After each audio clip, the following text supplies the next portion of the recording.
para o meu bem, tremo de medo que seja atendida a minha súplica. Porque é bom falar dessas coisas, falar de Deus, da verdade, do bem, da beleza. É bom escrever tratados sobre elas, ver universidades conferindo diplomas de doutorado, deixar que lhe confiram um prêmio Nobel. Essas são coisas das quais gostamos de falar, de escrever, mas se você realmente conseguir conhecê-las por experiência própria, vai ficar numa enrascada. É isso o que ele está dizendo. Tenho medo de que a minha súplica possa ser atendida. É bom que Deus seja surdo. Ele não ouve nenhuma prece. Do contrário, você estaria numa enrascada. A sua prece o deixaria numa enrascada, pois nas suas preces você é romântico, pede coisas grandiosas pelas quais não consegue viver, que se tornariam pesadas demais e interfeririam na sua chamada vida, que transcorre suavemente, embora cheia de sofrimento. A verdade se torna uma cruz. A vida fica pesada. A verdade se torna um veneno para Sócrates. A verdade se torna a morte para Al-Hilajah Mansur. A verdade se torna a crucificação para Jesus Cristo. E você reza: Deus, deixe-me conhecer a verdade. Confira-me qualidades divinas de um Deus. Mas Deus se faz de surdo, tanto que as suas preces não podem ser ouvidas e você pode usufruir ambas as coisas, a sua vida miserável e as suas belas preces. As preces não serão ouvidas. Você pode continuar ciumento, irado, cheio de ódio, cheio de egoísmo e continuar a rezar para Deus. Faça com que eu seja mais humilde, e porque bem-aventurados são os mansos, faça-me manso. Mas essas preces não serão ouvidas de propósito. Não está escrito em nenhuma escritura, mas eu lhe digo com base na minha própria autoridade que depois de criar o mundo em 6 dias, a última coisa que Deus fez foi destruir os próprios ouvidos. Desde então, ele não ouve coisa alguma, e desde então, nem nós ouvimos coisa alguma a respeito dele. Assim, tudo está muito bem. Nas manhãs em que for ao templo, à igreja ou à mesquita, faça uma bela prece, peça coisas grandiosas, sabendo perfeitamente bem que ele é surdo, e continue com o seu ser vil e miserável. Depois, amanhã de manhã, faça outra prece. Esse é um bom arranjo, um bom acordo. Rabindranath, em seu poema, está mostrando uma grande verdade. Você realmente quer Deus? Realmente quer a verdade? Realmente quer o silêncio? Se pedir e for sincero, você ficará envergonhado. Terá de aceitar que você, na verdade, não quer essas coisas. Você está só fingindo meditar, porque sabe que andou meditando durante todos esses anos e nada aconteceu. Não existe medo. Você pode meditar. Nada acontece. Depois que algo começa a acontecer, então surge a dificuldade.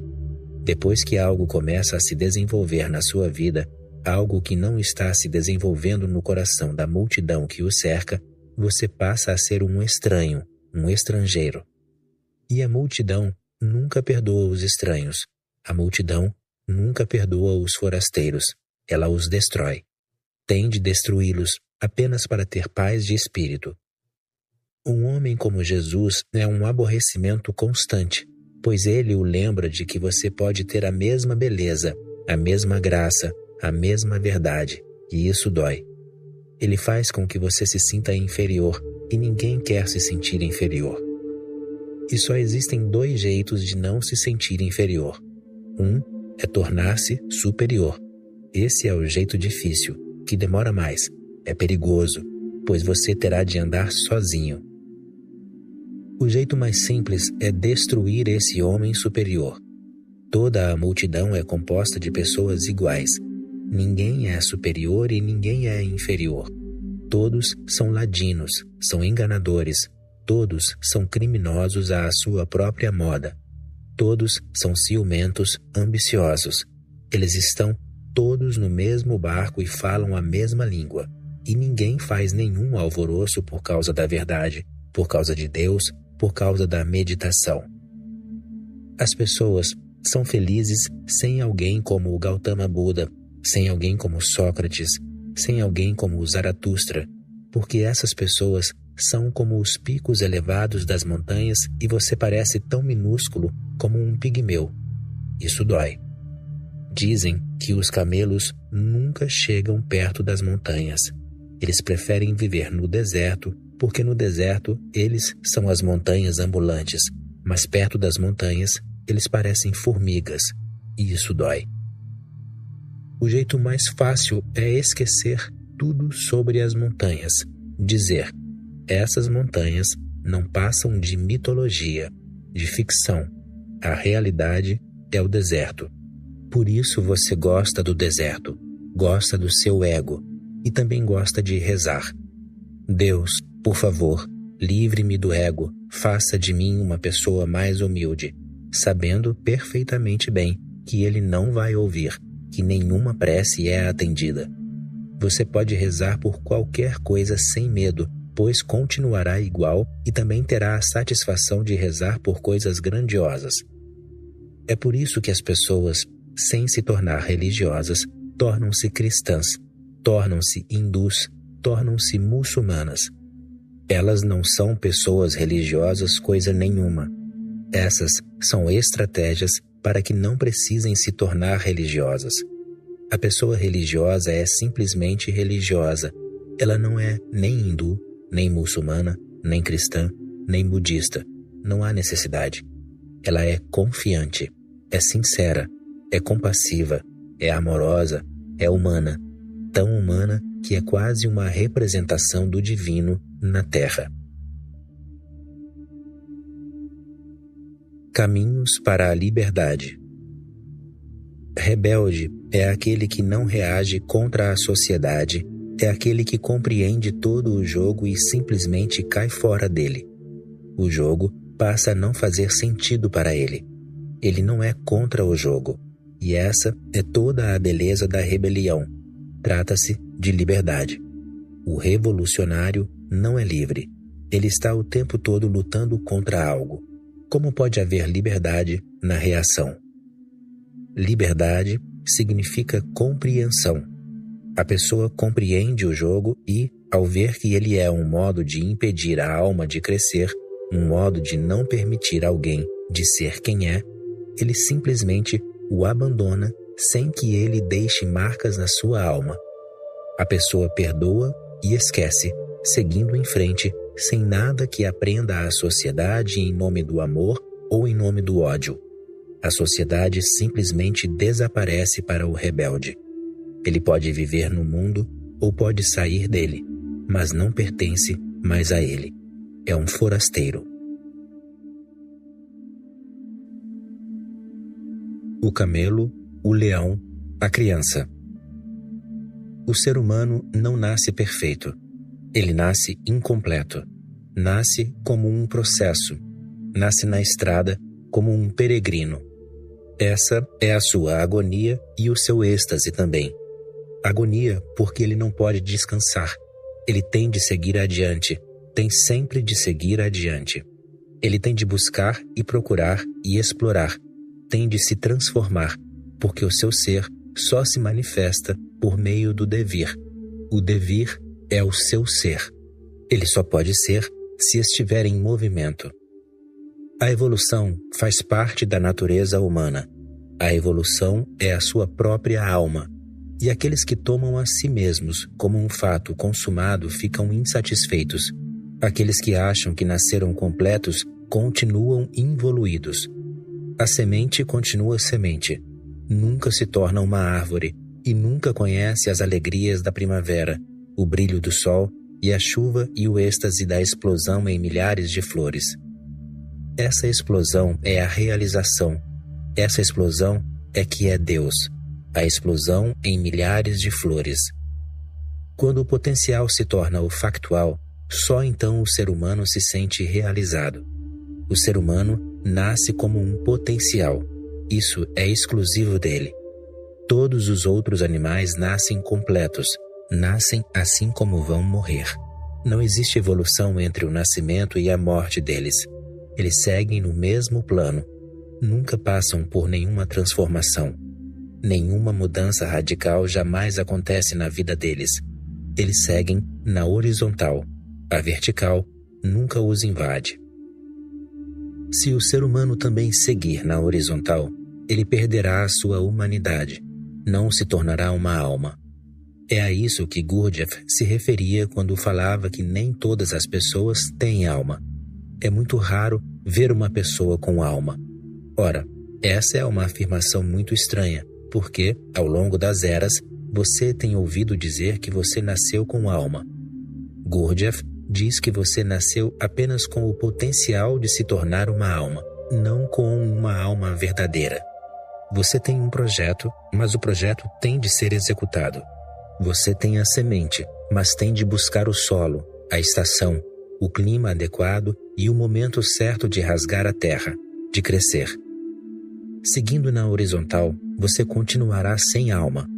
Quando a vertical penetra em você, você se torna uma alma. Alma quer dizer que a vertical penetrou na horizontal. Ou, para usar um exemplo, você pode pensar numa lagarta, no casulo e na borboleta. O ser humano nasce como larva. Infelizmente, muitos morrem na condição de larva. Muitos poucos se tornam lagartas. A larva é estática. Ela não conhece o movimento. Ela continua parada no mesmo ponto, num só lugar, num único estágio. Muito poucas pessoas crescem a ponto de se tornar lagartas. A lagarta começa a se mexer. Entra em cena o dinamismo. A larva é estática. A lagarta se mexe. Com o movimento, a vida entra em atividade. Repito, muitos continuam sendo lagartas. Eles seguem na horizontal, no mesmo plano, na mesma dimensão. Raramente, um homem como Buda, ou Jalaluddin Rumi, ou Jesus, ou Kabir, dá o salto quântico final e vira borboleta. Então, a vertical entra em cena. A larva é estática. A lagarta se mexe, conhece o movimento. A borboleta voa, conhece as alturas, começa a subir. A borboleta cria asas. Essas asas são o objetivo. A menos que você crie asas e torne-se um fenômeno alado, não terá alma. A verdade é realizada em 3 estágios: assimilação, independência e criatividade. Lembre-se dessas 3 palavras, elas são seminais. Assimilação, essa é a função da larva. Ela simplesmente assimila comida. Está se preparando para virar lagarta. Ela está se preparando, é um reservatório. Quando a energia estiver pronta, ela se tornará uma lagarta. Antes de se movimentar, você precisará de uma grande dose de energia para se pôr em movimento. A lagarta é a assimilação. Completa. É o trabalho feito. Então começa o 2º estágio, a independência. A larva fica para trás. Agora não há mais por que ficar no mesmo lugar. Chega a hora de explorar. Chega a hora da aventura. A vida de verdade começa com o movimento. Começa com a independência. A larva continua dependente, uma prisioneira, acorrentada. A lagarta quebrou as correntes, começou a se mexer. O gelo derreteu, não está mais congelado. A larva está congelada. A lagarta é movimento, como um rio. E então vem o 3º estágio, o da criatividade. A independência em si não significa muito. Só porque você é independente, isso não significa que está realizado. É bom sair da prisão, mas para quê? Independência, para quê? Liberdade, para quê? Lembre-se, a liberdade tem 2 aspectos. Primeiro, a liberdade de e, segundo, a liberdade para. Muitas pessoas se atêm apenas ao primeiro tipo de liberdade, a liberdade de. Livre dos pais, livre da igreja, livre da empresa, livre disso ou daquilo, livre de todos os tipos de prisão. Mas, para quê? Essa é uma liberdade muito negativa. Se você só conhece a liberdade de, você não conhece a liberdade verdadeira. Você só conhece o aspecto negativo. O positivo ainda tem de ser conhecido. A liberdade para criar, a liberdade para ser, a liberdade para expressar, para cantar a sua canção, para dançar a sua dança. Esse é o terceiro estágio, a criatividade. Então a lagarta passa a ser um fenômeno alado, um provador de mel. Ela busca, descobre, explora, cria. Por isso a beleza da borboleta. Só as pessoas criativas são belas porque só as pessoas criativas conhecem o esplendor da vida. Elas têm olhos para ver, ouvidos para ouvir e coração para sentir. Elas são cheias de vida, vivem no máximo. Elas estão sempre com a corda toda, vivem intensamente, vivem plenamente. Ou podemos usar a metáfora usada por Friedrich Nietzsche. Ele diz que a vida do homem pode ser dividida em 3 metamorfoses sucessivas do espírito. A primeira ele chama de camelo, a segunda de leão e a terceira de criança. Metáforas extremamente profícuas, o camelo, o leão e a criança. Cada ser humano tende a absorver e assimilar a herança cultural da sua sociedade, a sua cultura, a sua religião, a sua gente. Ele tende a assimilar tudo o que o passado disponibilizou. Tende a assimilar o passado. É isso que Nietzsche chama de estágio do camelo. O camelo tem a capacidade de armazenar no seu corpo enormes quantidades de comida e água para sua extenuante jornada pelo deserto. Essa é também a situação do indivíduo humano. Você tem de cruzar um deserto, tem de assimilar todo o seu passado. E, lembre-se, não adianta memorizar, tem de assimilar. E lembre-se também, a pessoa que memoriza o passado só o memoriza porque não consegue assimilar. Se assimila o passado, você fica livre dele. Você pode aproveitá-lo, mas ele não pode se aproveitar de você. Você o possui, mas ele não possui você. Depois que assimilou a comida, você não precisa se lembrar dela. Ela não tem uma existência separada de você. Ela se tornou o seu sangue, os seus ossos, a sua medula. Ela se tornou você. O passado tem de ser digerido. Não há nada de errado com o passado. Trata-se do seu passado. Você não precisa começar do beabá, porque, se cada pessoa tivesse de começar do beabá, não haveria muita evolução. É por isso que os animais não evoluem. O cachorro é igual ao que era milhões de anos atrás. Só o homem é um animal que evoluiu. De onde vem essa evolução? Ela acontece porque o ser humano é o único animal que pode assimilar o passado. Depois que o passado é assimilado, você fica livre dele. Você pode viver em liberdade e pode aproveitar o seu passado. Do contrário, você teria de passar por experiências demais. A sua vida seria desperdiçada. Você pode ficar sobre os ombros dos seus pais e dos seus avós e dos seus tataravós. Os homens continuam subindo nos ombros uns dos outros. Por isso, eles chegaram à altura que chegaram. Os cachorros não podem chegar nessa altura. Eles dependem de si mesmos. A altura que eles têm é a altura a que podem chegar. Na sua altura, Buda é assimilado. Cristo é assimilado. Patanjali é assimilado. Moisés é assimilado. Lao Tzu é assimilado. Quanto maior a assimilação, mais alto você sobe. Você pode olhar do alto de uma montanha. A sua visão é panorâmica. Assimile mais. Você não precisa ficar confinado ao seu próprio povo. Assimile todo o passado de todos os povos da Terra. Seja um cidadão do planeta Terra. Não há necessidade de ficar confinado aos cristãos, aos hindus e aos muçulmanos. Assimile tudo. O Alcorão é seu. A Bíblia é sua.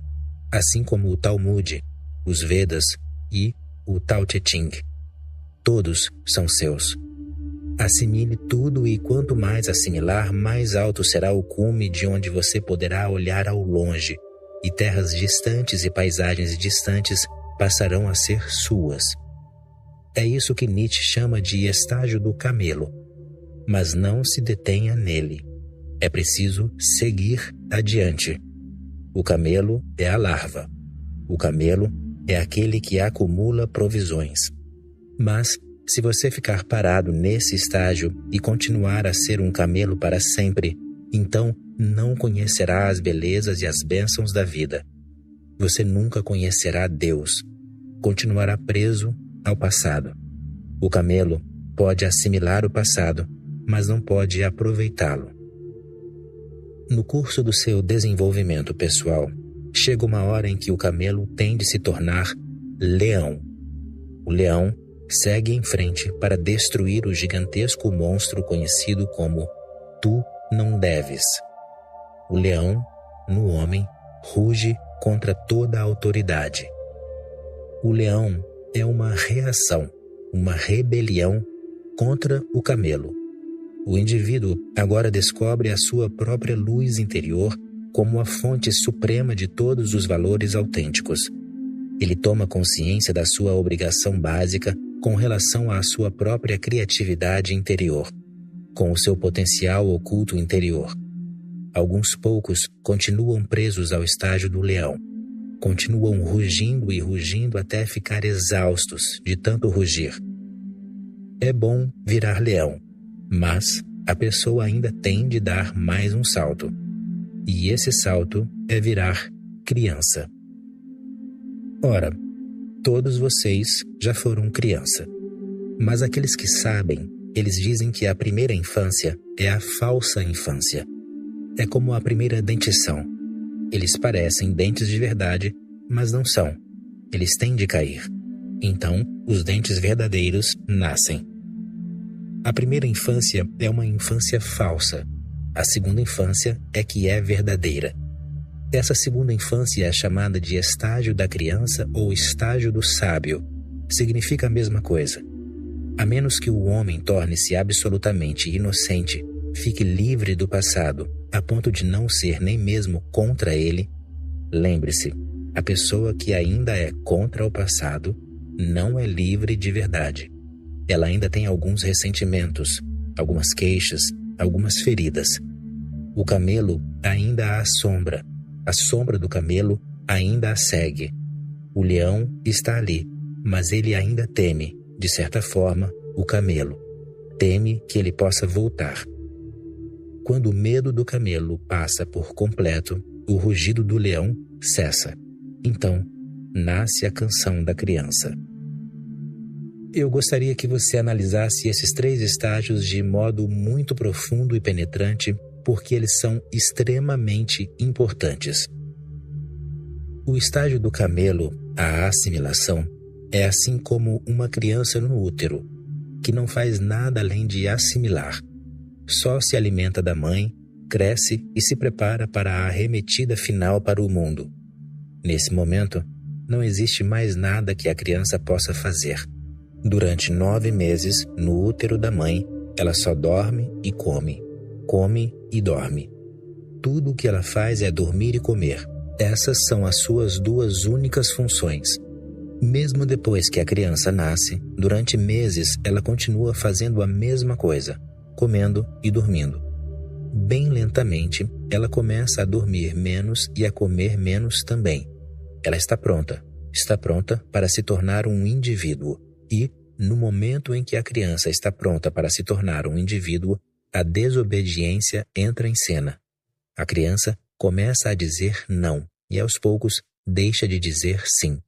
Acaba a obediência e começa a desobediência. O estado do camelo é o estado da assimilação. O camelo não sabe dizer não. O camelo não tem familiaridade com o não. Ele nunca ouviu a palavra antes nem provou a delícia que é dizer não. Ele só conhece o sim. O seu sim não pode ser muito profundo, pois sem conhecer o não, o seu sim não pode ser muito profundo. Ele fica superficial. Se o homem não sabe o que é não, como ele pode saber de fato o que é sim? O seu sim será impotente. O sim do camelo é impotente. O camelo não sabe o que está acontecendo. Ele só continua dizendo sim, porque essa é a única palavra que ele aprendeu. Obediência, crença. Essas são as características do estágio chamado camelo. Adão estava nesse estado antes de comer o fruto da árvore do conhecimento e todo ser humano passa por esse estado. Esse é um estado anterior à mente e anterior ao eu. Não existe mente ainda. A mente está se desenvolvendo, mas ainda não é um fenômeno completo. Ela é muito vaga, ambígua, sombria, nebulosa. O eu está surgindo, mas ainda não está acabado. Não existem ainda definições bem claras sobre ele. A criança ainda não se vê como algo separado. Adão, antes de comer o fruto, era uma parte de Deus. Ele estava no útero, era obediente, só dizia sim, mas não era independente. A independência só entra pela porta do não. Pela porta do sim, só a dependência. Por isso, nesse estágio do camelo, existe dependência, impotência. O outro é mais importante do que o seu próprio ser. Deus é mais importante. O pai é mais importante. A mãe é mais importante. A sociedade é mais importante. O padre é mais importante. O político é mais importante. Com exceção de você, todo mundo é importante. O outro é importante. Você ainda não existe. Trata-se de um estado extremamente inconsciente. A maioria das pessoas está parada nesse estágio. Continua sendo camelo. Quase 99% das pessoas continuam sendo camelos. Essa situação é lamentável. 99% dos seres humanos continuam na condição de larvas. É por isso que existe tanto sofrimento e nenhuma alegria. E você pode continuar buscando a alegria e não vai encontrar, porque a alegria não é algo que se ache lá fora. A menos que você vire criança, atinja o terceiro estágio. A menos que vire borboleta, você não saberá o que é a alegria. A alegria não é algo que se consiga lá fora. Ela é uma visão que surge dentro de você. Trata-se de algo que só é possível no terceiro estágio. O primeiro estágio é o do sofrimento e o terceiro é o da bem-aventurança. E entre os dois está o estágio do leão, que às vezes é infeliz e às vezes é agradável. Às vezes é doloroso e às vezes é prazeroso. No estágio do camelo, você é um papagaio. Você é só lembranças e nada mais. Toda a sua vida consiste em crenças que outros lhe ensinaram. É onde você encontrará os cristãos, os muçulmanos, os hindus, os jainistas e os budistas. Vá às igrejas, aos templos e às mesquitas e você encontrará grandes concentrações de camelos. Você não encontrará um único ser humano. Tudo o que fazem é repetir como papagaios. Eu ouvi uma história. A história é contada por um cavaleiro medieval que fez um curso numa escola da região que ensinava a matar dragões. Vários outros jovens cavaleiros também tiveram essas aulas especiais com Merlin, o mago. Nosso anti-herói procurou Merlin no primeiro dia para lhe dizer que ele provavelmente não se sairia muito bem no curso, pois era covarde e tinha certeza de que ficaria aterrorizado demais para um dia conseguir matar um dragão. Merlin disse que ele não precisava se preocupar porque existia uma espada mágica para matar dragões que ele daria ao jovem cavaleiro covarde. Com essa espada em punho, não havia quem não conseguisse matar um dragão. O cavaleiro ficou maravilhado com a possibilidade de ter esse instrumento mágico oficial com que qualquer cavaleiro, valoroso ou não, seria capaz de matar um dragão. Da primeira excursão em diante, O cavaleiro covarde, espada mágica em punho, matou vários dragões, libertando uma donzela após a outra. Um dia, no final do ano letivo, Merlin aplicou um teste surpresa à classe do jovem cavaleiro. Os alunos teriam de sair a campo e matar um dragão nesse mesmo dia. Na empolgação do momento, quando todos os cavaleiros corriam para mostrar o seu vigor e coragem, nosso anti-herói acabou pegando a espada errada.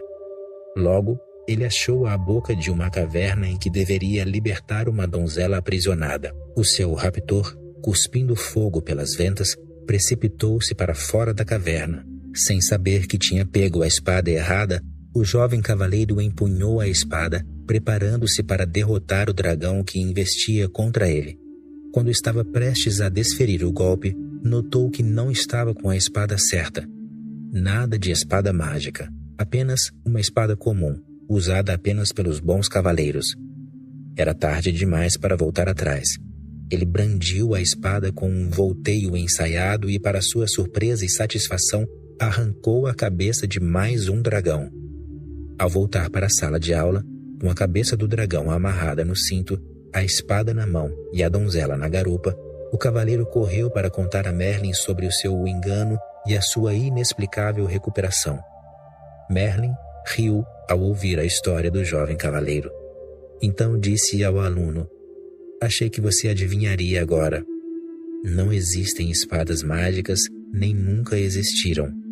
A única magia é acreditar." O camelo vive na magia do acreditar. Funciona. Isso pode operar milagres. Mas o camelo continua sendo um camelo.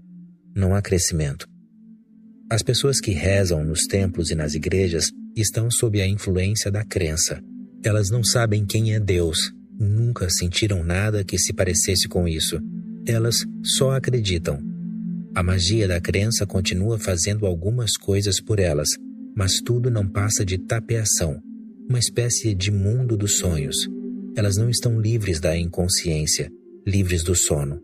E lembre-se, não estou dizendo que esse estágio não seja necessário. Ele é necessário, mas depois de concluído, é preciso sair dele. Não estamos aqui para ser camelos para sempre. E não fique zangado com os seus pais, com os seus professores, com os seus sacerdotes ou com a sociedade, pois eles precisam cultivar uma certa obediência em você, pois é só por meio da obediência que você conseguirá assimilar. O pai tem de ensinar, a mãe tem de ensinar e a criança tem simplesmente que absorver o que é ensinado. Se a dúvida surgir precocemente, a assimilação é interrompida. Basta pensar numa criança no útero da mãe que comece a duvidar. Ela morrerá. Duvidar se deve se nutrir do alimento da mãe ou não, se o alimento é realmente nutritivo ou não. Quem sabe, pode estar envenenado. Se deve dormir 24 horas por dia ou não, pois é tempo demais, dormir 24 horas ininterruptas durante 9 meses. Se a criança passar a ter a mais leve dúvida, essa própria dúvida a levará à morte. E mesmo assim, chegará o dia em que a dúvida terá de ser assimilada, aprendida. Cada coisa tem o seu tempo certo. Todo pai se depara com o problema. O que dizer ao filho? Página 47, toda mãe enfrenta o problema. O que ensinar à filha?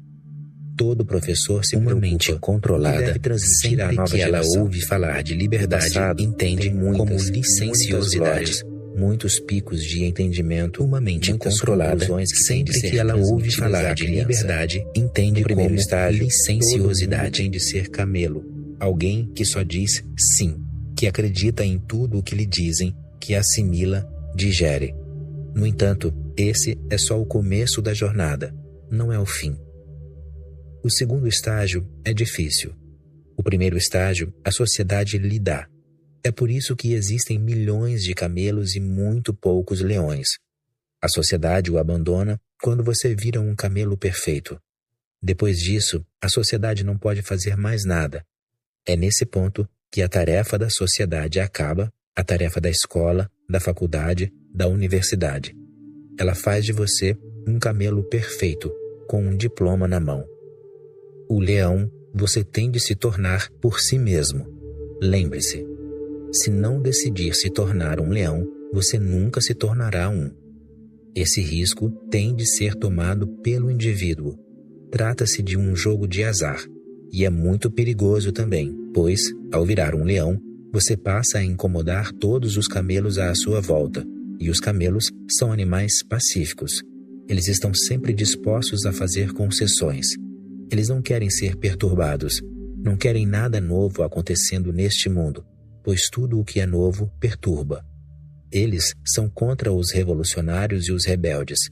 Perceba, nada de coisas grandiosas, nada de Sócrates e de Cristo. Eles causam grandes revoluções. Os camelos têm receio de coisas tão pequenas que você ficará surpreso. Eu ouvi. Em dezembro de 1842, Adam Thompson, de Cincinnati, encheu a primeira banheira dos Estados Unidos. A notícia a respeito da banheira do Sr. Thompson logo se espalhou. Os jornais diziam que a novidade iria acabar com a simplicidade democrática da República. Veja só, uma banheira iria arruinar a integridade da República Democrática. Os médicos previam reumatismos, inflamações nos pulmões, etc., etc. Os mais sábios concordavam que banhos na época do inverno enfraqueceriam a população sadia. A Filadélfia, o berço da liberdade, tentou proibir os banhos de banheira de 1º de novembro até 1º de março. Em Boston, o banho de banheira passou a ser permitido apenas com prescrição médica. Em Hartford, Providence, Wilmington e em outras cidades, tentou-se reprimir o hábito de tomar banho de banheira, impondo-se pesadas taxas de água. No estado da Virgínia, o hábito de tomar banho de banheira levou um golpe com a decretação de uma taxa de $30 para cada banheira trazida para o estado. Por volta de 1922, contudo, 889 mil banheiras eram produzidas anualmente. Os camelos são simplesmente contra tudo o que é novo, não importa o que. Pode ser apenas uma banheira, mas eles racionalizarão o seu antagonismo. Em uma região da antiga Grécia, cultivou-se por muito tempo um costume. O homem que propusesse uma nova lei diante de uma assembleia popular teria de fazer isso sobre uma plataforma e com uma corda em volta do pescoço. Se a lei fosse aprovada, tiravam-lhe a corda. Se não fosse, tiravam-lhe a plataforma. Os leões não são bem-vindos. A sociedade cria todo tipo de dificuldade para os leões. Os camelos têm medo dessas pessoas. Elas os tiram da sua comodidade, perturbam o seu sono, dão preocupação. Elas instigam nos camelos o desejo de se tornar leões. Esse é o verdadeiro problema. Por que Jesus foi crucificado? Bastava a presença dele para que muitos camelos começassem a sonhar com a possibilidade de se tornar leões, e isso perturbava-lhes o sono. Isso perturbava a sua vida comum, mundana. Por que Buda foi apedrejado? Por que Mahavira não tinha permissão para entrar nas cidades? Por que Mansur foi decapitado? Essas pessoas incomodam, elas perturbam o sono, elas não param de rugir. Buda chamava os seus sermões de o rugido do leão. O primeiro, o estado do camelo, é conferido pela sociedade. O segundo estado tem de ser atingido pelo indivíduo. Ao atingi-lo, você passa a ser um indivíduo. Você se torna único. Deixa de ser um conformista. Deixa de fazer parte de uma tradição. O casulo é descartado. Você vira uma lagarta e começa a se mexer. O estado do leão tem estas características: independência, a capacidade de dizer não, a desobediência, a rebelião contra o outro, contra a autoridade, contra o dogma, contra as escrituras, contra a igreja, contra o poder político, contra o Estado. O leão é contra tudo. Ele quer estilhaçar tudo e criar um mundo inteiramente novo. mais próximo do desejo do coração. Ele tem grandes sonhos e utopias na cabeça. Ele parece louco aos olhos dos camelos, pois os camelos vivem no passado e o leão começa a viver no futuro. Surge uma grande lacuna. O leão anuncia o futuro e o futuro só pode chegar se o passado for destruído. O novo só pode vir à luz se o velho deixar de existir e der espaço para o novo. O velho tem de morrer para o novo nascer. Existe, assim, uma luta constante entre o leão e o camelo, e os camelos são a maioria. O leão acontece de vez em quando, ele é uma exceção, e a exceção só prova a regra. A descrença é a sua característica. A dúvida é a sua característica. Adão come o fruto da árvore do conhecimento. Nasce a mente. O eu passa a ser um fenômeno definido. O camelo não é egocêntrico. O leão é muito egocêntrico. O camelo nada conhece sobre o ego. O leão só conhece o ego. É por isso que você sempre encontrará revolucionários, rebeldes, poetas, pintores, músicos extremamente egocêntricos. Eles são boêmios, vivem a vida, fazem o que gostam, não dão a mínima para os outros, querem que os outros vão para o inferno. Eles não fazem mais parte de nenhuma estrutura, ficaram livres das estruturas. O movimento, o rugido do leão, tende a ser egocêntrico. Eles precisam de um grande ego para entrar nessa. No Oriente, você encontrará mais camelos. No Ocidente, encontrará mais leões. É por isso que no Oriente a entrega parece mais fácil. Para a mente ocidental, parece difícil se entregar. Mas uma coisa é preciso lembrar. A mente oriental acha muito mais fácil se entregar. É por isso que a sua entrega não tem muito valor. Ela já está entregue. Ela não sabe dizer não. É por isso que diz sim. Quando a mente ocidental se entrega, é muito difícil. É uma luta para a mente ocidental se render. Mas, quando ela se rende, ocorre uma grande transformação, pois a entrega é uma tarefa dura, árdua, penosa. No Oriente, a entrega tem pouco valor. No Ocidente, ela tem um preço alto. Só pessoas muito corajosas têm condições de se entregar. O Oriente se entrega porque não existe mais possibilidade de se tornar um leão. Ele acha muito confortável, muito fácil se entregar. Torna-se parte de uma multidão, de uma massa. O Ocidente criou o ego. Prestou mais atenção ao leão. A dúvida, a descrença, o ego. Mas, sempre que a mente ocidental se entrega, ocorre uma transformação realmente grandiosa. A mente oriental se entrega, continua sendo um camelo. Se a mente ocidental se entregar, existe a possibilidade de que a criança nasça. Quando o leão se rende, ele vira criança. Quando o camelo se rende, ele continua sendo um camelo. Assim, eu posso parecer paradoxo aos seus olhos, mas, se você entender o que estou dizendo, não ficará muito difícil e o paradoxo deixará de parecer um paradoxo. Todo indivíduo tende a aprender sobre o ego antes de poder descartá-lo. Todo indivíduo tem de conquistar um ego bem cristalizado, só então adianta descartá-lo. Do contrário, não adianta nada. O primeiro estado, o do camelo, é inconsciente. O segundo estado, o do leão, é subconsciente. Está um pouco acima do inconsciente. Uns poucos vislumbres do consciente começaram a ocorrer. O sol está nascendo e em alguns raios estão invadindo o cômodo escuro onde você dorme. O inconsciente não é mais inconsciente. Alguma coisa se agita no inconsciente. Tornou-se subconsciente. Mas, lembre-se, a mudança não é tão grande. Do camelo para o leão, como vai ser a do leão para a criança? A mudança é um tipo de volta ao estado anterior. O camelo começa a fazer um esforço e se torna leão. O camelo diz sim, o leão diz não. O camelo obedece, o leão desobedece. O camelo é positivo, o leão é negativo.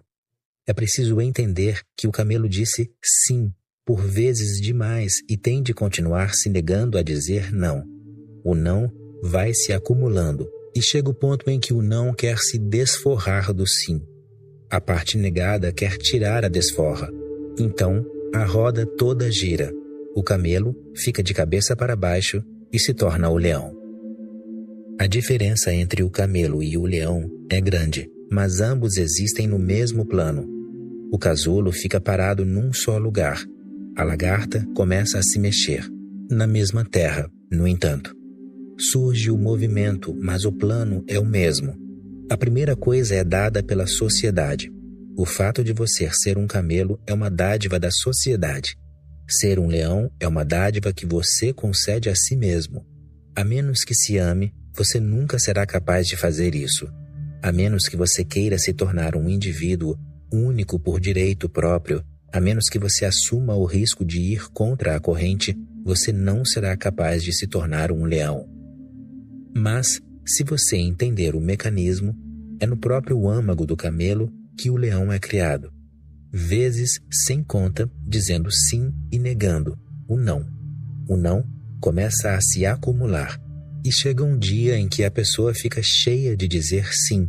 Só para mudar, ela quer dizer não. A pessoa se farta do positivo, o gosto do sim fica monótono. Só para mudar, ela quer provar o não. É assim que o camelo, pela primeira vez, começa a ter sonhos com o leão. E depois que provou o não, a dúvida, a descrença, você não consegue mais ser camelo, pois isso traz tamanha liberdade, tamanha libertação. A grande maioria está empacada no estágio do camelo. A minoria está empacada no estágio do leão. A maioria significa as massas e a minoria significa a inteligência. O artista, o poeta, o pintor, o músico, o pensador, o filósofo, o revolucionário. Eles estão empacados no segundo estágio. Estão bem melhor que os camelos, mas o objetivo ainda não foi atingido. Eles não chegaram em casa. O terceiro estágio é o da criança. Ouça com atenção. O primeiro estágio é concedido pela sociedade. O segundo, o indivíduo concede a si mesmo. O terceiro só é possível quando a lagarta está perto de se tornar borboleta. Do contrário, não é possível. Como a lagarta poderá um dia pensar que ela pode voar com as suas próprias asas, que ela pode se tornar uma criatura alada? Não é possível. Não dá nem para imaginar. É um absurdo, um disparate. A lagarta sabe se mover, mas voar é absurdo. Ouvi borboletas dizendo a lagartas que elas podem voar, mas estas negavam dizendo: não, pode ser possível para você, mas não para nós. Você é uma borboleta, nós somos lagartas. Nós só sabemos rastejar, e quem só sabe rastejar, como pode se imaginar voando? Essa é uma dimensão diferente, uma dimensão totalmente diferente. A dimensão vertical. Do camelo para o leão, trata-se de uma evolução. Do leão para a criança, trata-se de uma revolução. Nesse estágio, é necessário um mestre. A sociedade pode fazer de você um camelo. Você mesmo pode se tornar um leão, mas você precisará de um mestre, um Buda, um Cristo, um Rumi, precisará de uma borboleta que tenha asas. Só com um fenômeno alado você será capaz de começar a sonhar com asas. Como você pode sonhar com uma coisa que nunca conheceu?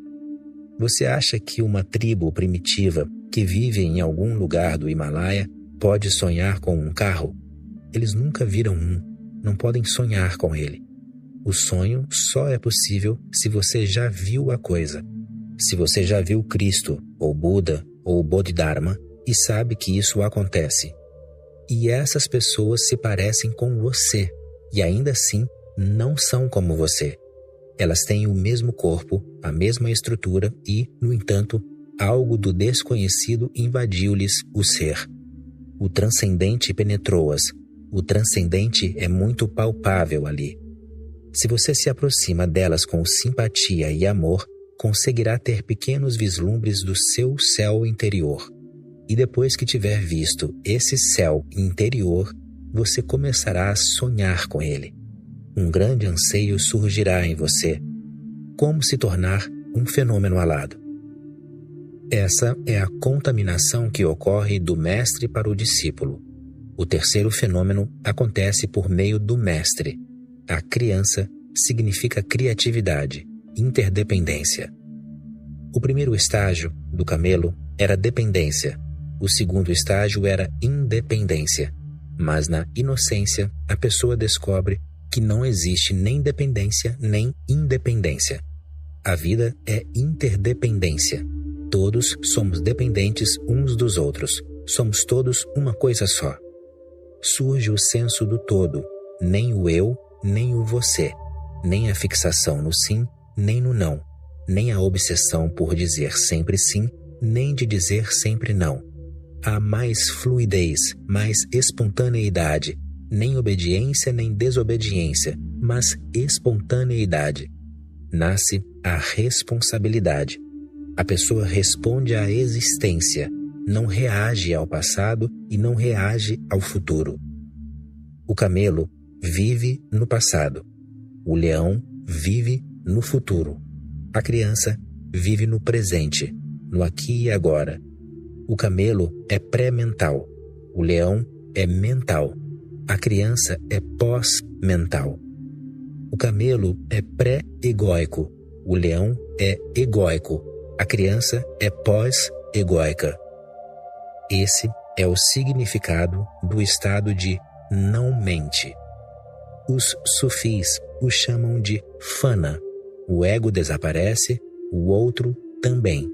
Eles estão juntos. Não se pode ter um sem o outro. O eu-tu faz parte da mesma energia. Ambos desaparecem. A criança simplesmente é. Inefável, indefinível, um mistério, uma maravilha.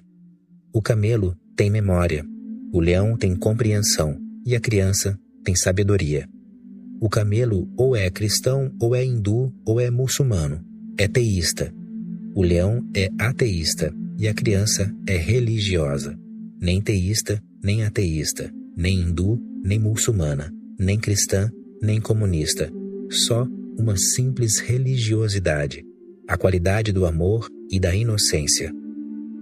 Adão come o fruto e se torna um leão.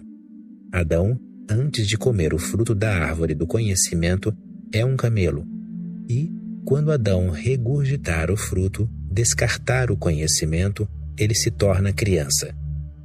Criança significa Cristo. Cristo disse muitas vezes aos discípulos: arrependam-se. A palavra arrepender-se, em hebraico, significa voltar. O jardim do Éden ainda espera por você. Regurgite essa maçã do conhecimento e as portas se abrirão para você. O camelo é Adão antes de comer o fruto. O leão é Adão depois de comer o fruto. E a criança é Adão tornando-se Cristo, voltando para casa. Buda a chama de Nirvana. Jesus a chama de Reino de Deus. Você pode chamá-la do que quiser. Tal, Dharma, Moksha. As palavras não importam aqui. Trata-se do silêncio sem palavras, da inocência sem pensamentos. Do relacionamento ao amor. A palavra amor pode ter dois significados absolutamente diferentes. Não apenas diferentes, mas diametralmente opostos. Um significado é amor no sentido de relacionamento. O outro é amor no sentido de estado do ser. No momento em que o amor se torna relacionamento, ele passa a ser um cativeiro, pois existem expectativas, existem exigências, exigem frustrações e um esforço de ambos os lados para dominar. O amor torna-se uma luta pelo poder. O relacionamento não é a coisa certa, mas o amor como estado do ser é uma coisa totalmente diferente. Significa que você está simplesmente amando. Você não está criando um relacionamento a partir dele. O seu amor é assim como o perfume de uma flor. Ele não cria um relacionamento. Não pede que você seja de um certo modo, que se comporte de um certo modo, que haja de um certo modo. Ele não exige nada. Simplesmente compartilha. E nesse compartilhar também não existe nenhum desejo de recompensa. O próprio compartilhar é a recompensa. Quando o amor torna-se um perfume para você, ele tem uma beleza extraordinária e algo que está muito além da chamada humanidade. Ele tem algo de divino. Quando o amor é um estado, você não pode fazer nada com ele. Ele irradia, mas não cria nenhum aprisionamento para ninguém, nem deixa que você seja aprisionado por ninguém. Contudo, você está acostumado a criar relacionamentos desde que era criança. Um homem estranho e você tem de criar um relacionamento com ele como sendo o seu pai. Talvez você não tenha nem certeza de que ele é o seu pai. Já ouvi falar de uma cartomante que costumava ler a mão das pessoas. Um ateu, um jovem que não acreditava em Deus, nem acreditava em nenhum tipo de bobagem, leitura de mãos, astrologia, foi à cartomante e disse: "Se a sua ciência é verdadeira, leia a minha mão e diga onde o meu pai está neste momento." A cartomante olhou a mão do jovem e disse: "O seu pai foi pescar." O ateu riu e disse: "É isso que eu digo, é tudo bobagem. O meu pai morreu há 3 anos. Como pode ter ido pescar hoje?" A cartomante respondeu: "Isso não é da minha conta, mas a verdade é que o homem que morreu não era o seu pai. O seu pai verdadeiro está pescando. Procure a sua mãe e pergunte. Se ela for sincera e honesta, dirá a você que o homem que morreu não era o seu pai, embora vocês tivessem travado um relacionamento, pois lhe disseram que ele era o seu pai." Ao longo de toda a sua vida, você está cercado por muitos tipos de relacionamento. E relacionamentos como esses, sejam reais ou imaginários, são um tipo muito sutil de escravidão psicológica. Ou você escraviza a outra pessoa ou torna-se você mesmo um escravo. Outro ponto que é preciso destacar é que você não pode escravizar alguém sem se tornar você mesmo um escravo. A escravidão é uma faca de 2 gumes. Um pode ser mais forte, o outro pode ser mais fraco, mas em todo relacionamento você se torna um carcereiro e o outro se torna prisioneiro. Visto do lado do outro, ele é um carcereiro e você o prisioneiro. E essa é uma das causas básicas de a humanidade viver em meio a tamanha tristeza, em tal estado de aflição. O ódio é muito mais forte num relacionamento do que o amor, pois o amor é muito superficial. O seu ódio é muito profundo. O seu ódio constitui toda a sua herança animal. O seu amor é só um potencial para o futuro. Não é um fato, só uma semente. Mas o seu ódio está em pleno desenvolvimento. Já amadureceu. Milhares de anos do seu passado passando por diferentes formas de vida. Ele já teve tempo e espaço para crescer. É só no homem que a mudança começa a acontecer. Mas eu não posso impedir ninguém de me odiar. Então, como posso impedir alguém de me amar? Tudo o que eu posso fazer é explicar que no momento em que o ódio, o amor ou qualquer outra coisa passa a ser um relacionamento, ele perde a pureza. Deixe que o seu amor seja o estado do seu ser. Não que você se apaixone, você simplesmente ama. Trata-se simplesmente da sua natureza. O amor, para você, é só um perfume do seu ser. Mesmo quando está sozinho, você está cercado da energia do amor. Mesmo quando toca uma coisa morta, como uma cadeira, a sua mão irradia amor, não importa para quem. O estado de amor não se dirige a nada. Não estou sugerindo que você não viva nesse estado de amor, mas que você só pode viver nesse estado se deixar de lado o antigo padrão mental dos relacionamentos. O amor não é um relacionamento. Duas pessoas podem ser muito amorosas uma com a outra. Quanto mais amorosas elas são, menor é a possibilidade de haver um relacionamento. Quanto mais amorosas elas são, maior é a liberdade que existe entre elas. Quanto mais amorosas elas são, menor é a possibilidade de alguma exigência, dominação, expectativa. E, naturalmente, não existe nenhum tipo de frustração. Quando duas pessoas têm um relacionamento e as suas expectativas não são preenchidas e não vão ser mesmo, o amor transforma-se imediatamente em ódio. Existiam expectativas, agora existem frustrações. Mas primeiro elas projetaram as suas expectativas, agora elas estão projetando as suas frustrações. Nenhuma delas consegue ver que estão cercadas pelas suas próprias ideias inconscientes e estão sofrendo.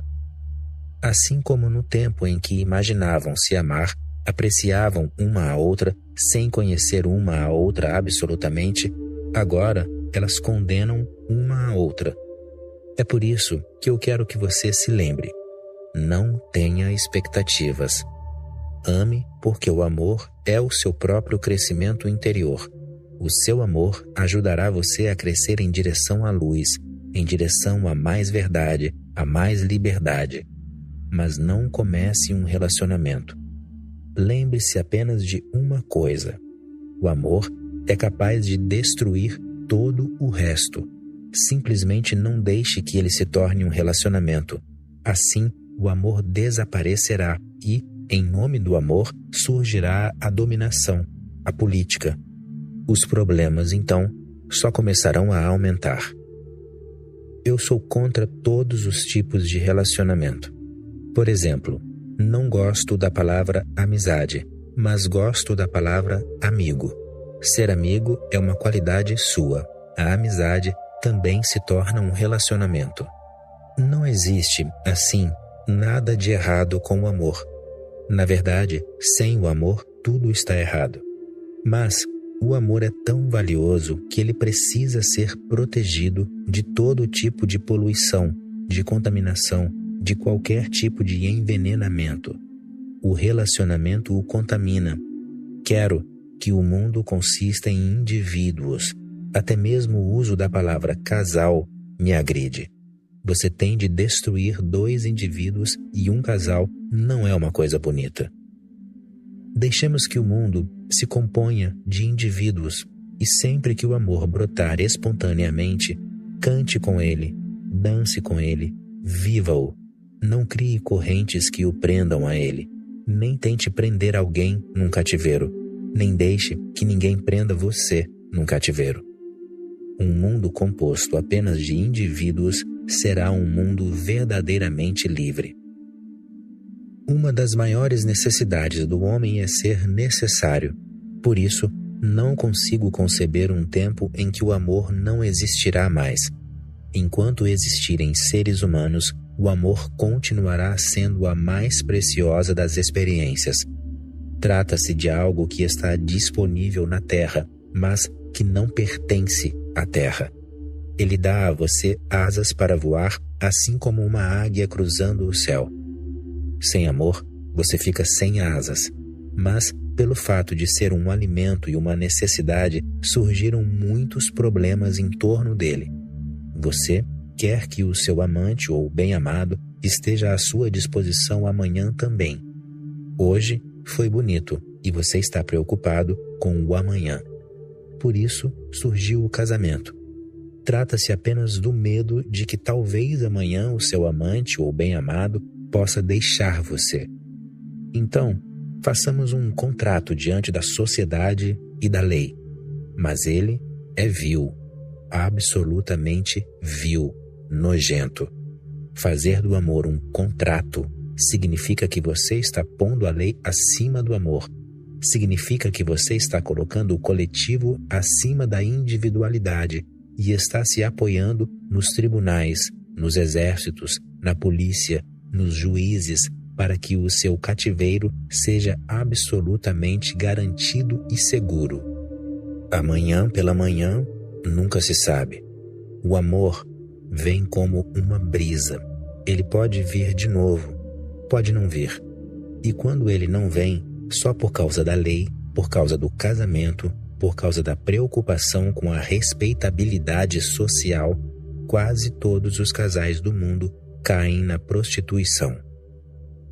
Viver com uma mulher que você não ama, viver com um homem que você não ama, viver junto para ter segurança, para ter proteção, para ter respaldo financeiro, viver junto por qualquer motivo que não seja amor, não passa de prostituição. Eu gostaria que a prostituição desaparecesse completamente deste mundo. Todas as religiões pregam que a prostituição não deveria existir, mas é assim que é a estupidez humana.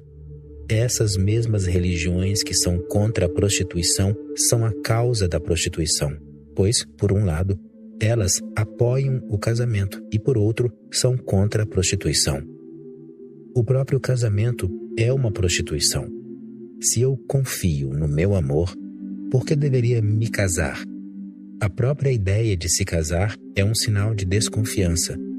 E algo que é produto da desconfiança não vai ajudar o seu amor a ficar mais profundo e elevado. Ele vai destruí-lo. Ame, mas não destrua o amor com uma coisa falsa, o casamento ou qualquer outro tipo de relacionamento. O amor só é autêntico quando dá liberdade. Deixe que esse seja o critério. O amor só é verdadeiro quando não invade a privacidade da outra pessoa. Ele respeita a individualidade, a privacidade dela. Mas os amantes que você vê por este mundo afora fazem de tudo para que nada seja privado. Todos os segredos têm de ser compartilhados. Eles temem a individualidade, destroem a individualidade um do outro e acham que, destruindo um ao outro, vão ter uma vida de contentamento, de total plenitude. Ela simplesmente fica cada vez mais infeliz. Seja amoroso e lembre-se de que tudo o que é verdadeiro nunca para de mudar. Ensinaram-lhe ideias erradas de que o amor dura para sempre. Uma rosa de verdade não dura para sempre. O próprio ser vivo tem de morrer um dia. A vida é constante mudança, mas a noção, a ideia de que o amor tem de ser permanente se for verdadeiro e, se o amor deixa de existir um dia, então o corolário natural é o de que ele não era um amor de verdade. A verdade é que o amor surge de repente, não em resultado de nenhum esforço da sua parte. Ele vem como uma dádiva da natureza. Quando ele brotou, você não o teria aceito se estivesse preocupado em descobrir se ele acabaria subitamente um dia. Do jeito que ele vem, também vai embora. Mas não há motivo para preocupação, pois, se uma flor murchar, outras desabrocharão. Sempre haverá flores desabrochando, mas não se agarre a uma apenas. Do contrário, você logo estará agarrado a uma flor morta. E essa é que é a realidade. As pessoas estão apegadas a um amor morto, que um dia existiu. Agora, ele não passa de uma lembrança e de uma dor, e você está amarrado por causa da sua preocupação com a respeitabilidade, por causa da lei. Karl Marx defendia a ideia, uma ideia correta, de que no comunismo não haveria casamentos. E, quando estourou a Revolução na Rússia, nos primeiros 4 ou 5 anos, eles tentaram pregar o amor livre. Mas então se deram conta de dificuldades práticas de que Marx não fazia ideia. Ele estava só teorizando.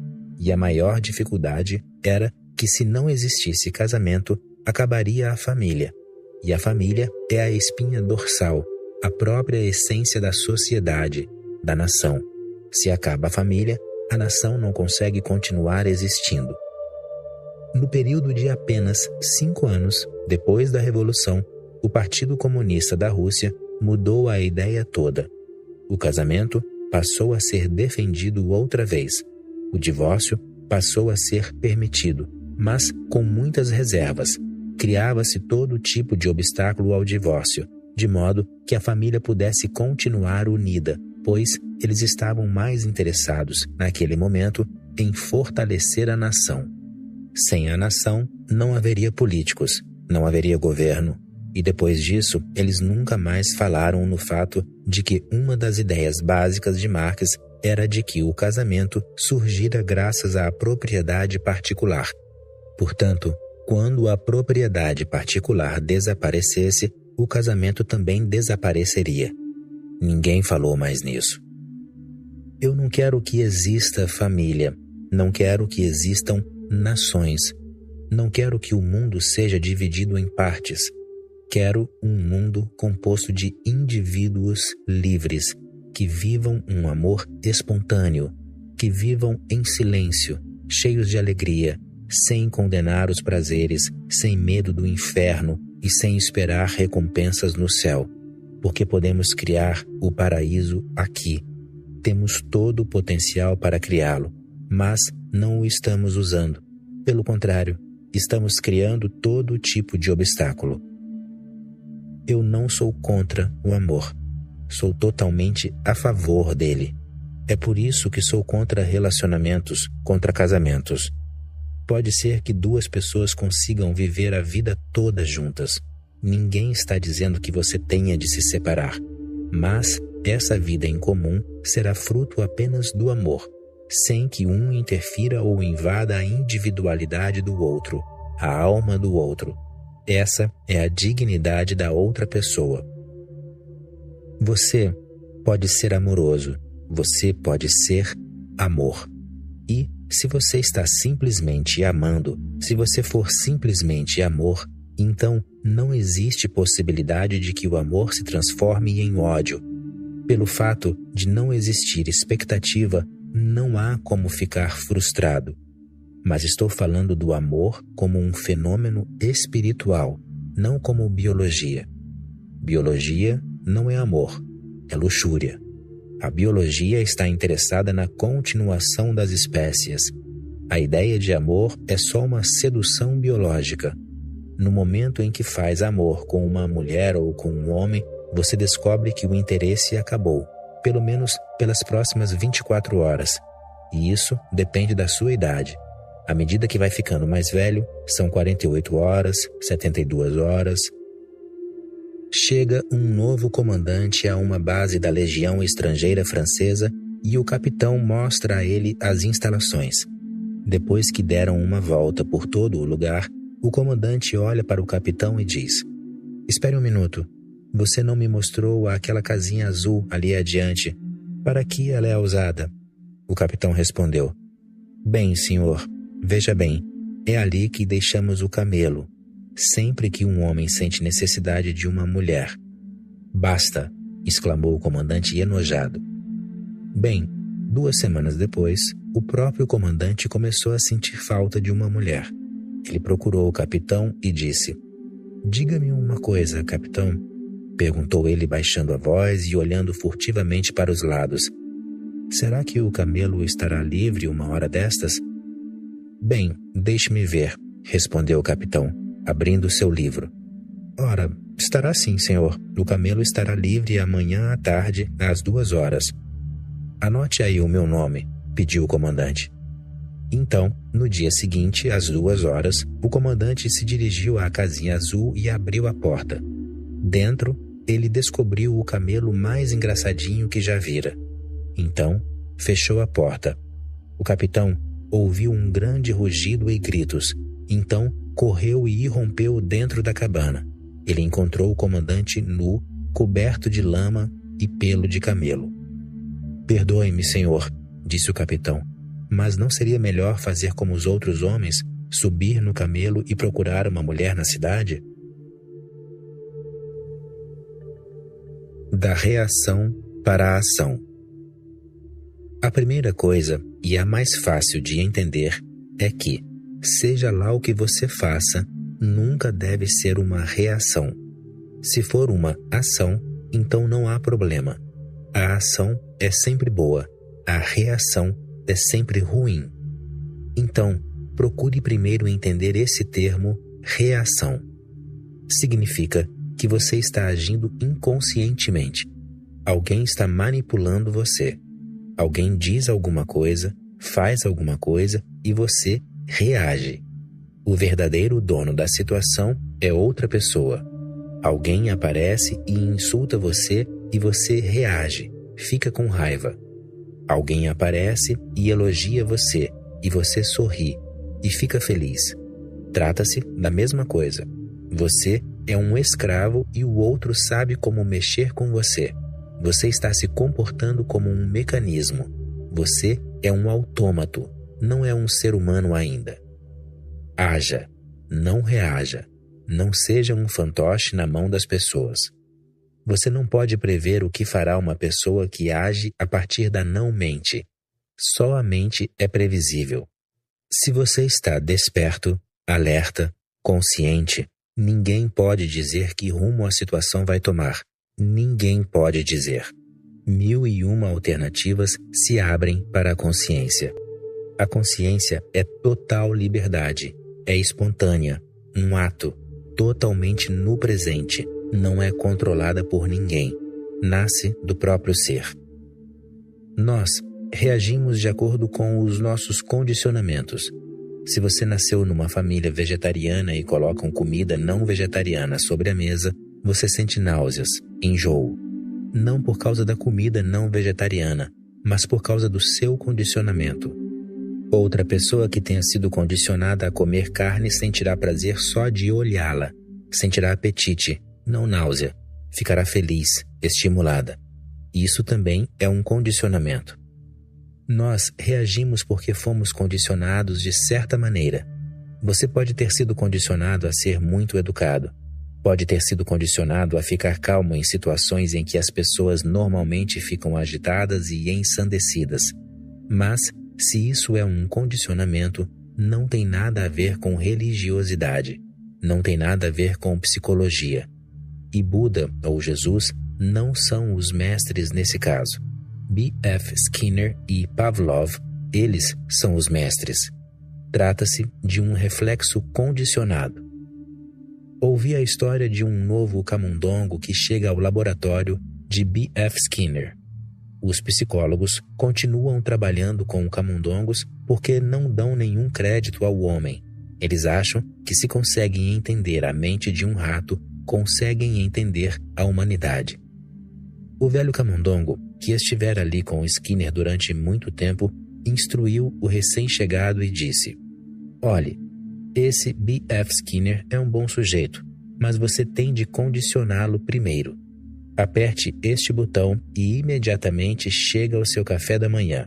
Eu tive de condicioná-lo à perfeição." O condicionamento é um assassinato. A sua espontaneidade é destruída. A mente é alimentada com certas ideias e não deixam que você responda, só deixam que reaja. Sejam coisas pequenas ou coisas grandes, é a mesma coisa.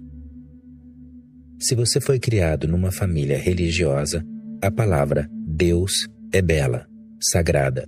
Mas, se foi criado numa família comunista, então a própria palavra é feia, nauseante. A pessoa sente como se ficasse com um gosto ruim na boca depois de pronunciá-la. Seja grande ou pequeno, não importa. Se você continuar se comportando do jeito como foi condicionado, viverá como uma máquina. O humano não terá nascido ainda. Dizem que se você contar uma piada a um inglês, ele rirá 3 vezes. Ele rirá da primeira vez quando você contá-la, para ser educado. Ele rirá pela segunda vez quando você explicá-la. Mais uma vez, para ser educado. E assim que o inglês foi treinado, para ser sempre educado. Finalmente, ele rirá pela 3ª vez no meio da noite, quando acordar de um sono profundo e, de repente, entender a piada. Se você contar a um alemão a mesma piada, ele rirá 2 vezes. Rirá pela primeira vez quando você contá-la, para ser educado. Rirá pela segunda vez quando você explicá-la, para ser educado. Não rirá pela 3ª vez porque não vai entendê-la. Se contar a mesma piada ao americano, ele rirá uma vez, quando você contá-la, porque vai entendê-la. Se contar a mesma piada a um judeu, ele não rirá coisa nenhuma. Em vez disso, dirá: essa piada é velha e, além disso, você contou tudo errado. Pode ser uma piada ou pode ser uma grande filosofia. Pode ser uma trivialidade ou o próprio Deus. Não faz diferença. As pessoas se comportam do jeito que foram condicionadas a se comportar, do jeito que foram ensinadas a se comportar, do jeito que esperam que elas se comportem. Não se deixa que a natureza haja. Só a criação tem permissão para agir. Essas são as pessoas que eu chamo de escravas. Quando você for livre, quando deixar todo o condicionamento de lado e pela primeira vez olhar a vida com novos olhos, sem nuvens de condicionamentos atrapalhando, você passará a ser imprevisível. Então ninguém saberá, ninguém poderá imaginar o que vai acontecer, porque você não estará mais lá. A existência agirá por seu intermédio. Neste momento, só a sociedade continua a agir por seu intermédio. Depois que você estiver simplesmente alerta, pronto para responder, sem ideias fixas, sem preconceitos, sem planos, aconteça o que acontecer no momento, você será verdadeiro e autêntico.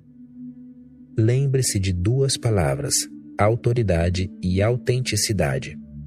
Normalmente, você se comporta de acordo com a autoridade que condicionou você: o padre, o político, os pais. Você se comporta de acordo com a autoridade. Um homem com liberdade não se comporta de acordo com a autoridade. Ele se comporta de acordo com a sua própria autenticidade. Ele responde. A situação surge, o desafio aparece, e ele responde com todo o seu ser. Nem mesmo ele poderia prever como responderia. Se você me faz uma pergunta, mesmo que eu não saiba a resposta, eu vou dá-la a você. Só quando eu respondo é que fico conhecendo a resposta. Só quando digo, portanto, eis a resposta. A sua pergunta está aí, eu estou aqui. Uma resposta está prestes a surgir. Resposta é responsabilidade. Resposta é autenticidade. Resposta é viver no momento. Você sempre pode prever o que as pessoas inconscientes farão. Elas serão valentes ou covardes, serão pacientes ou impacientes. Mas, para um indivíduo de entendimento não existem alternativas do tipo ou isto ou aquilo. Todas as possibilidades estão sempre abertas. Não há nenhuma porta fechada. E cada momento decide. A pessoa consciente, a pessoa livre, não carrega uma decisão de antemão.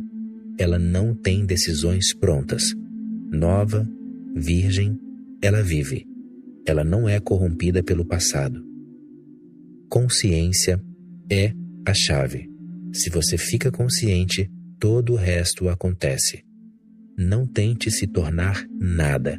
Paciente, amoroso, não violento, pacífico. Não tente. Se tentar, você se obrigará e será um hipócrita. Foi assim que toda a religião se tornou hipocrisia. Por dentro, você é diferente. Por fora, você usa maquiagem. Você sorri e por dentro gostaria de matar. Dentro, você carrega todo o lixo e, do lado de fora, você continua espalhando perfume. Por dentro, você fede. Do lado de fora, você cria uma ilusão. Como se você fosse um botão de rosa. Nunca reprima nada. A repressão é a maior calamidade que já aconteceu ao homem. E aconteceu por belos motivos. Você olha para Buda, tão silencioso, imperturbável.